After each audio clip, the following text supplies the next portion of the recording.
कहानी एक छोटे से गांव की है जहां एक आम लड़का नामक विकास अपने माता पिता के साथ रहता था।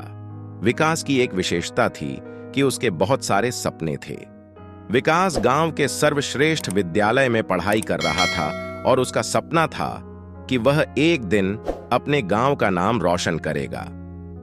उसके मन में एक और ख्वाब था, वह एक बड़े शहर में जाकर अपनी पढ़ाई और करियर को और भी ऊंचाइयों तक पहुंचाएगा।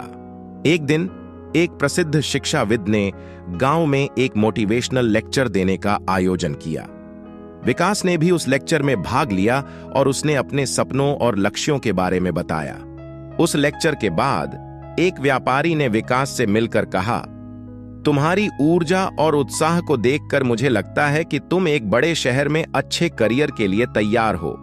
मैं तुम्हें एक स्कॉलरशिप प्रदान करना चाहता हूं जिससे तुम अपने सपनों की ओर कदम बढ़ा सकते हो। विकास ने बड़े शहर की ओर रुझान बढ़ाते हुए अपनी पढ़ाई शुरू की। उसने अपने सपनों के पीछे होने वाले संघर्षों का सामना किया, लेकिन उसने कभी हार नहीं मानी। उसने अपने लक्ष्यों के प्रति पूरी दृढ़ता के साथ काम किया और अच्छे अंक प्राप्त किए। विकास ने अपने गांव का नाम रोशन किया और अपने माता पिता का सपना पूरा किया। उसकी कड़ी मेहनत, संघर्ष और सपनों की पूर्ति ने उसे एक उच्च स्तरीय जीवन दिया। वह हमेशा याद रखता था कि सपनों को पूरा करने का सच्चा राज उत्साह और मेहनत में छिपा होता है। विकास बहुत ही खुश था।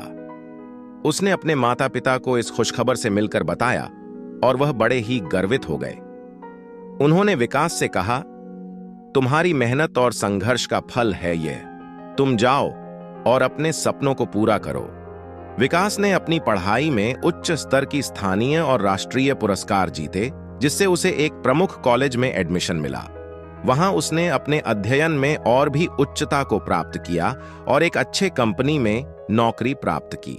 इस कहानी से हमें यह सीखने को मिलता है कि अपने सपनों को पूरा करने के लिए ऊर्जा, मेहनत और संघर्ष की आवश्यकता होती है और हमें कभी भी अपने लक्ष्यों को हासिल करने से हिचकिचाने की आवश्यकता नहीं होती।